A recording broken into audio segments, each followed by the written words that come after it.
um papo sobre história, né, que orgulha Pernambuco, né? Pernambuco comemora nesse dia, né, a data magna do estado, feriado, né, estadual, onde se comemora e homenageia, né, aqueles que participaram da Revolução Pernambucana de 1817.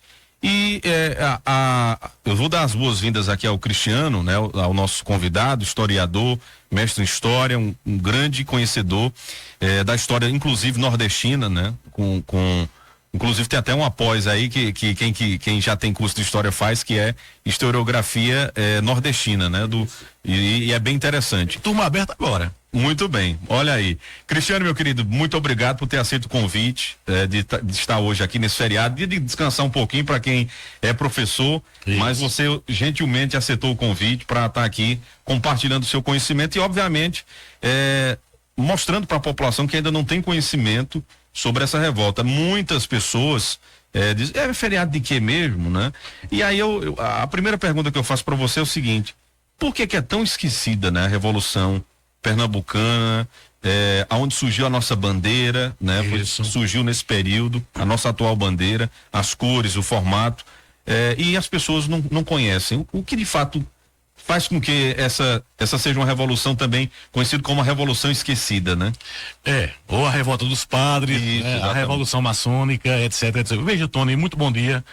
Tony Alencar, o nosso amigo aqui da técnica. João Lucas, muito bom dia. Aos ouvintes da Rádio Cultura, bom dia. Vejamos, nós temos uma cultura, e até infelizmente, de não valorizarmos aquilo que nos representa enquanto identidade, né? Uhum. Então veja, é muito comum para o gaúcho ele construir a sua relação com o espaço do Rio Grande do Sul a partir da história do Rio Grande do Sul. Uhum. Então eles são separatistas do Sul, né? Da República dos Pampas, etc.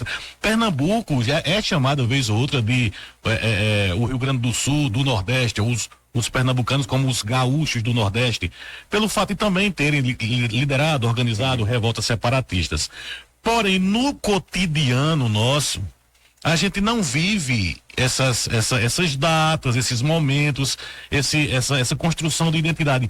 Talvez, e aí eu quero acreditar ainda, que tenha sido pelo fato de ser recente. Uhum. No caso dessa, de 6 de março de 1817, ela é de 2017. A comemoração do feriado. Isso, né? Que o feriado fica instituído como primeiro ponto facultativo, né?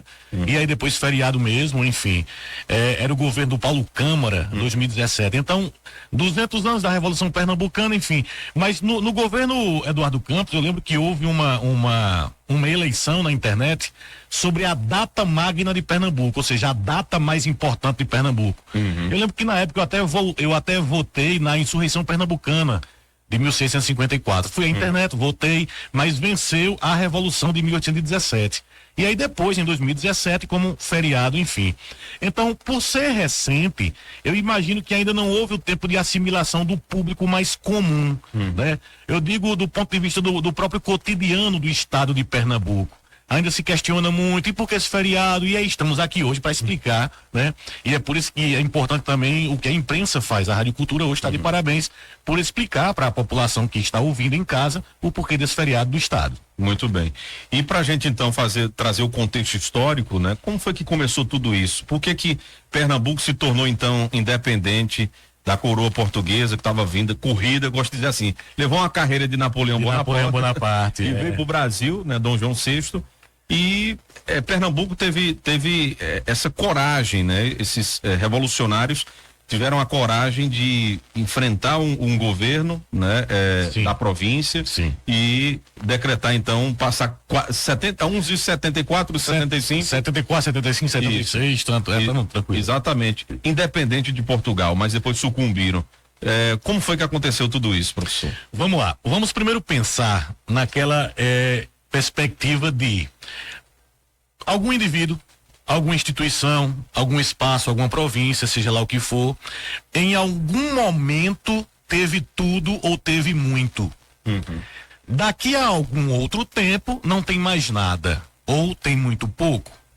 Essa sensação de perda que levou muitos movimentos a acontecerem ditos revolucionários.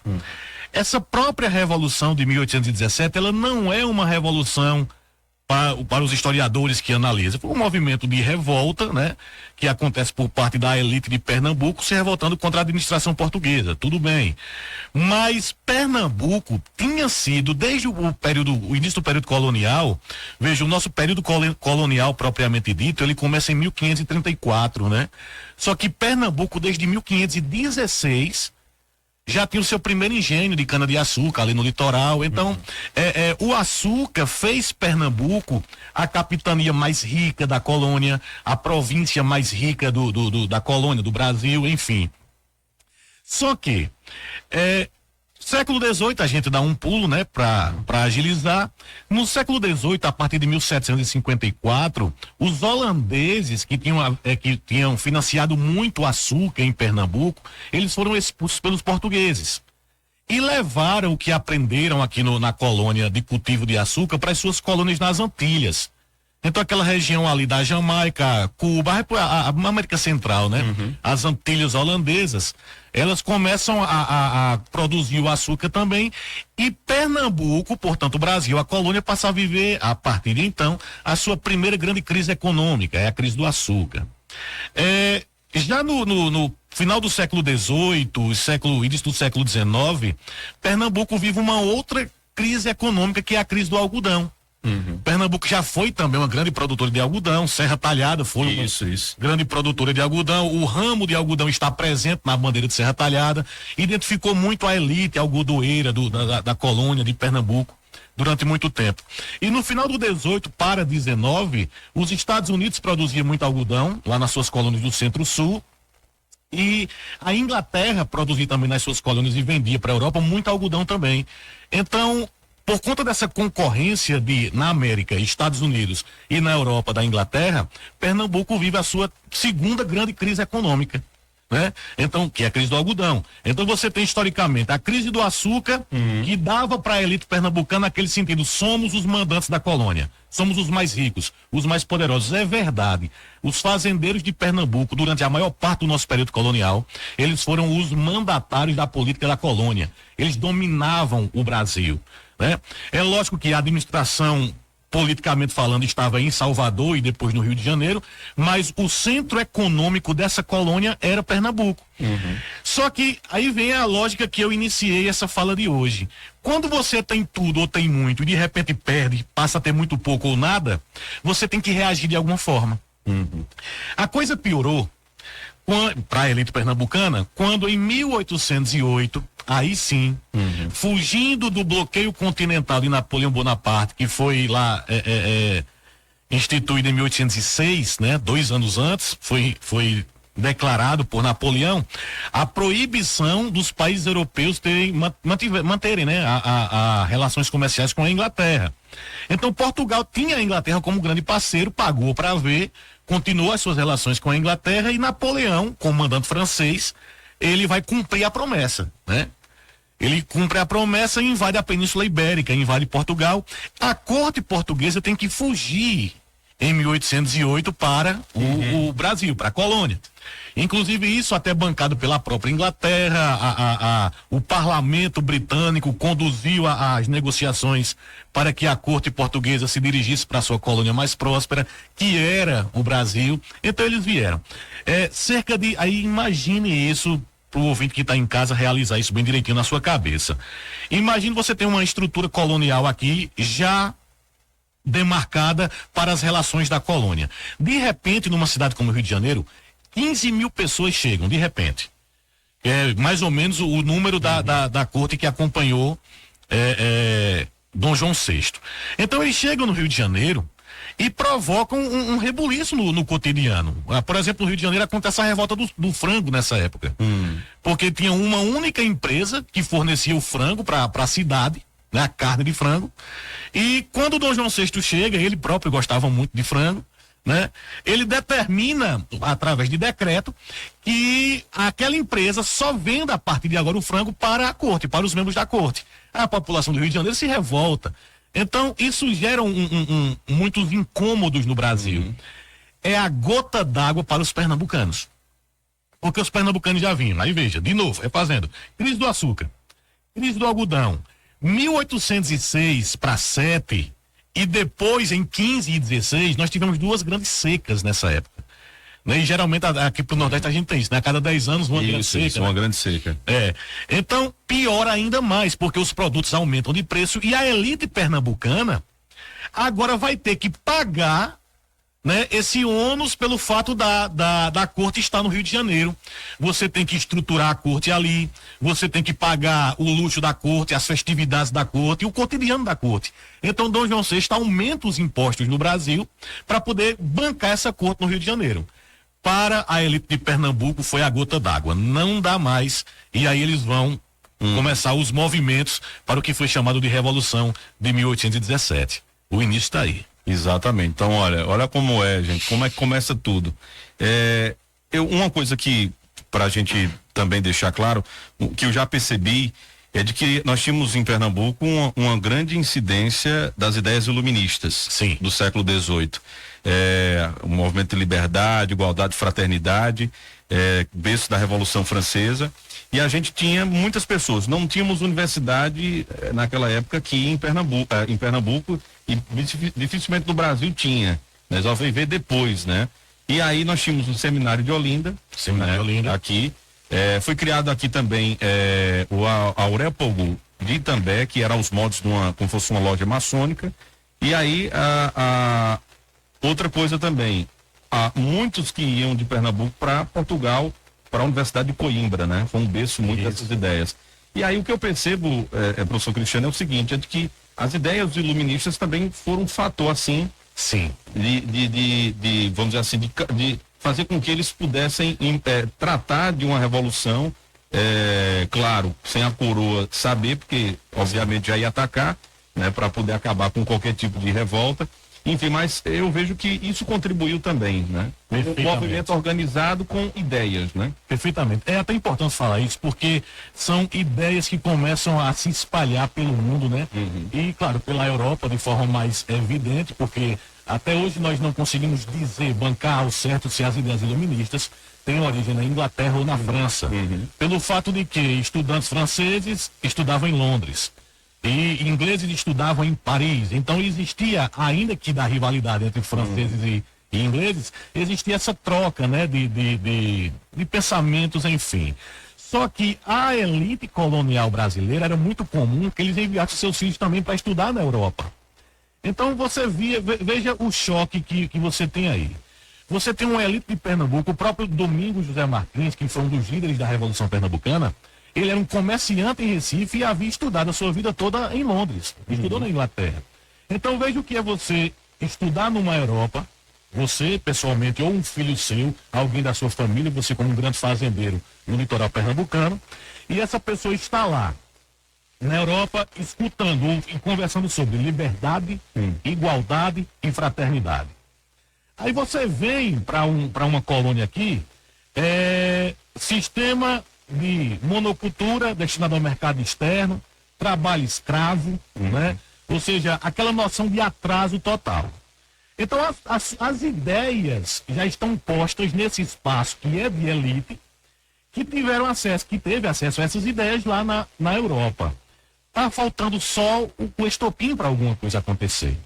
Aí veja, como Napoleão Bonaparte, ele vai lançar essa guerra, né, na Europa, mais propriamente a Inglaterra, porém com as reações de Áustria, de Rússia, de Prússia, a Europa absolutista, se volta contra Napoleão.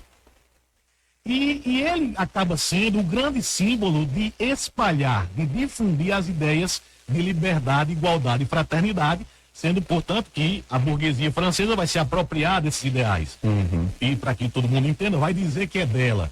E Napoleão Bonaparte vai ser o eixo pelo qual essa coisa militar na Europa, expandindo essas ideias, vai acontecer. De modo que, aí veja como é que funciona para a cabeça da elite pernambucana.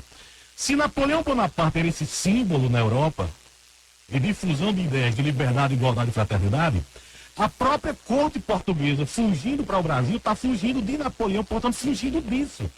Então, se estamos do lado da liberdade, da igualdade, da fraternidade, já de forma óbvia, na lógica do pensamento, já somos contra a corte. A corte. Contra o governo de Dom João VI. esses filhos da elite pernambucana, essa elite pernambucana, só falta o fator econômico para que includa alguma coisa, né? Nesse caso, a Revolução de 17. Exatamente. E foram 74, 75 dias, tem essa variação, né, de dias. Isso.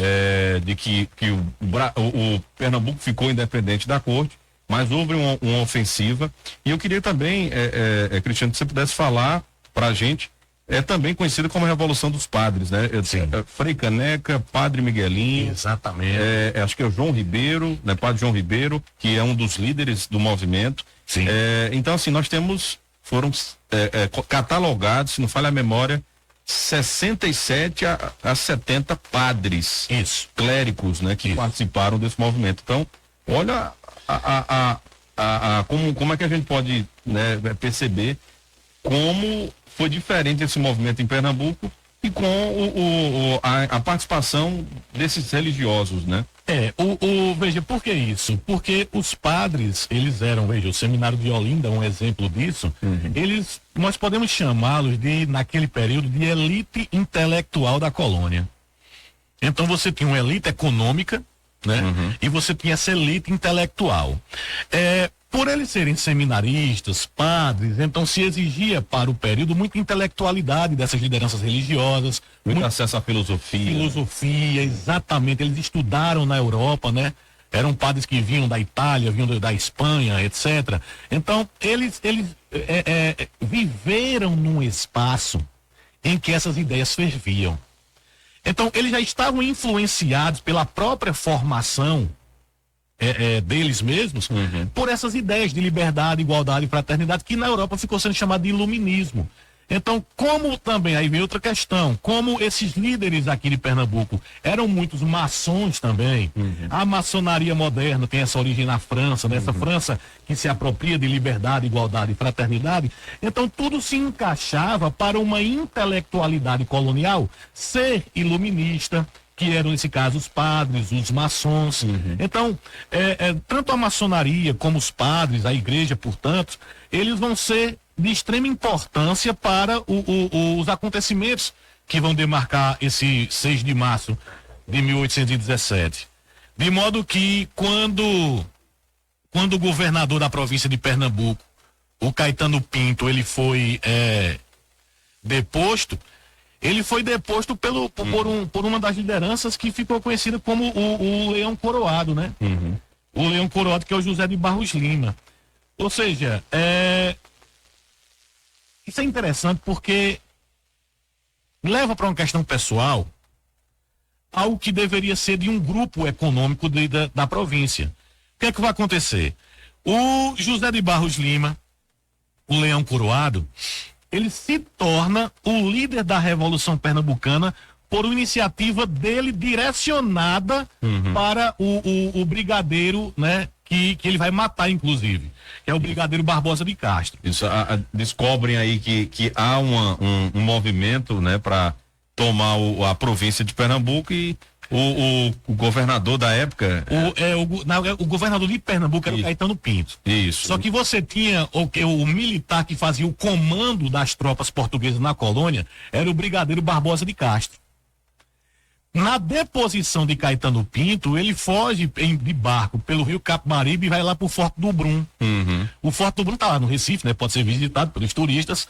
O Forte do Brum, que era a maior fortificação militar portuguesa na colônia naquele período. E o brigadeiro Barbosa de Castro, ele é desafiado para um duelo pelo Leão Coroado, né? O que acontece? Quando o Leão Coroado aplica o golpe de espada no brigadeiro Barbosa de Castro, ele acaba naquele momento sendo um grande símbolo de quê? É um pernambucano, uma liderança colonial, líder pernambucano, revoltoso, revolucionário, que está batendo de frente através da espada, por isso que a espada é o símbolo dessa República de Pernambuco, com um comandante militar português. Então isso é muito simbólico. A simbologia maior não é nem pela deposição de Caetano Pinto, que governava Pernambuco, não. A simbologia maior da Revolução é da espada do Leão Coroado, né, matando o comandante português, o comandante militar de Portugal. Entende? O que é que acontece? Acaba ele, o Leão Coroado, se tornando o líder desse movimento, acaba conquistando um respeito militar. Tanto é que para a invasão do Forte do Brum, já que o Caetano Pinto, o governador, tinha fugido para lá, né? Os revoltosos tinham apenas um canhão pequeno. E davam um tiro e demoravam para dar um outro tiro, porque você tem que armar tudo de novo, né, e tal. Então, a lógica para eles era, no lugar certo do forte, perfurar a fortificação, invadir o forte e prender Caetano Pinto. Leão Coroado é que vai elaborar toda a estratégia militar nesse momento de, no lugar certo, perfurar a fortificação. Então ele prepara um único tiro que os revoltosos tinham, e é por isso que o feriado é hoje, porque foi no 6 de março de 1817. O que é que ele faz? Ele organiza esse exército revoltoso fora do forte. Os portugueses estão dentro, protegendo o forte. Ele aponta um único canhão que os revoltosos tinham contra o forte para dar um tiro. Se aquele tiro fosse errado, já era. Porque aí vinha a retaliação, né? A reação dos soldados portugueses. E o tiro que é aplicado naquele momento, ele provoca uma perfuração na entrada do forte. E aí os revoltosos vão render os soldados que ali estavam. Os soldados, né, não se sabe a que ponto eram fiéis, leais a Portugal, tem isso também, porque alguns deles depois figuram dentro dos revoltosos, né? São mortos depois, enfim. E Caetano Pinto é naquele momento aprisionado. Só que aí vem uma coisa interessante. Nesse meio tempo, os portugueses que habitavam o Recife Antigo, até hoje lá no Recife tem a ponta entre o Recife Antigo e a Ilha de Santo Antônio. Os portugueses habitavam o Recife Antigo e os brasileiros pernambucanos habitavam a Ilha de Santo Antônio e o bairro da Boa Vista. Fica ali vizinho. Boa Vista, em Recife. Enquanto isso acontecia nas imediações do forte, os portugueses derrubavam, explodiam a ponte que ligava o Recife Antigo ao bairro de Santo Antônio, a ilha, né? Por que isso? Com medo que os pernambucanos invadissem o Recife Antigo, que era o espaço onde estava ali a Bolsa de Valores, né? O comércio, os bancos, enfim, onde os portugueses controlavam. Então eles explodem essa ponte para se proteger. Aquilo chama a atenção do povo comum do Recife, né? O que está acontecendo? Aí nesse tempo os padres começam a tocar os sinos das igrejas, né, num ritmo que significava alerta. Tem isso também, da forma de tocar o sino, tem os seus símbolos, as suas significações. E uma forma mais rápida de tocar, chamando a atenção, era uma espécie de convocação militar. O povo entendeu isso aí, então alguma coisa está acontecendo. E aí começa nas ruas a notícia de que é uma revolução. Não é revolução, porque nós entendemos, estudantes de história, que para ser revolução precisa provocar mudanças nas estruturas de uma sociedade, né? De um espaço. Então, estrutura política, estrutura econômica, enfim, a própria estrutura administrativa tem que mudar, a estrutura social, uma mudança no sentido da observação dos grupos que fazem parte da sociedade. Quando essas mudanças são estruturais, isso foi revolução. Só que, por que muitos movimentos são ditos revolução sem ser? Porque a elite que organiza o movimento, para ter apoio popular, diz assim, a gente vem porque é revolução. E você quer chamar apoio da população mais pobre em qualquer lugar do mundo, diga que ela vai fazer parte de uma revolução. Revolução tem esse... e assim foi feito no Recife. De modo que havia uma proibição do governo português, né? Do Caetano Pinto em Pernambuco, das manifestações de maracatu no Recife, né, na Mata Norte, Mata Sul, enfim, e aquela zona da mata, o próprio Recife, tem uma influência afro muito forte, né? Inclusive do próprio maracatu, que é de origem afro. E esses grupos mais populares, negros, né, mestiços, caboclos ali do Recife, eles começam a se expressar nas ruas usando o maracatu, o baque do maracatu. Então é como se naquele momento eles estivessem vivendo uma noção de liberdade, já que eles não podiam né, se expressar através do maracatu anteriormente. Então isso ganha um vulto ainda maior em Recife, despertando a atenção, claro, das elites portuguesas, né, comerciantes que controlavam a economia de Recife, chamando a atenção do governador da Bahia, o Conde dos Arcos, e para voltar a ter prestígio com Dom João VI, que ele tinha, porém havia perdido com a chegada da família real, ele vai se tornar o líder dessa repressão, né, de Portugal aos revoltosos de Pernambuco. E foram bem cruéis, né? O peso da coroa portuguesa foi muito forte, foram esquartejados, né? A maioria dos que foram condenados,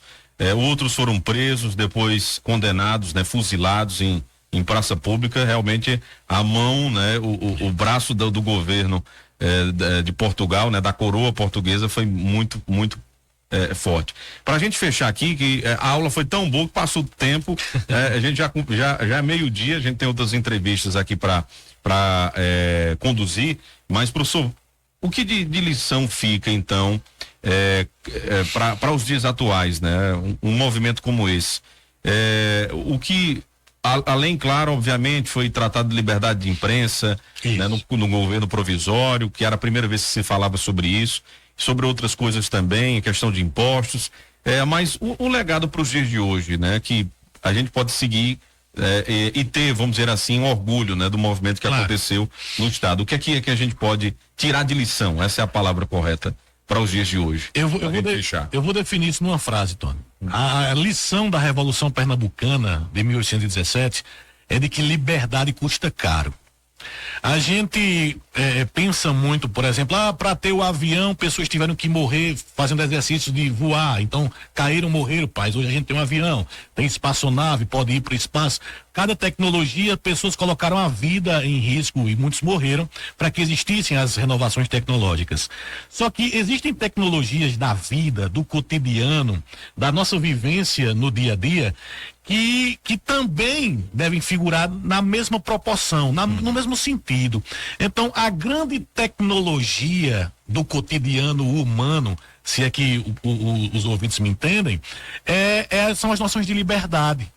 Liberdade custa caro. Para a gente ter liberdade, inclusive a de imprensa, né, que aí favorece já o seu ramo de atuação, para que a gente tivesse a liberdade de ir e vir, a liberdade de expressão, seja lá qual for, pessoas também morreram para isso. Então, veja, nós estávamos aí numa estrutura de absolutismo português, portanto, ainda que o Brasil em 1815, 2 anos antes, tivesse se tornado o Reino Unido a Portugal e a sede do reino era o Rio de Janeiro, mas era uma estrutura portuguesa que estava no Brasil determinando as ordens. Veja que o povo comum de Recife não tinha direito à liberdade de exercer a sua religiosidade, a sua expressão cultural do maracatu não tinha.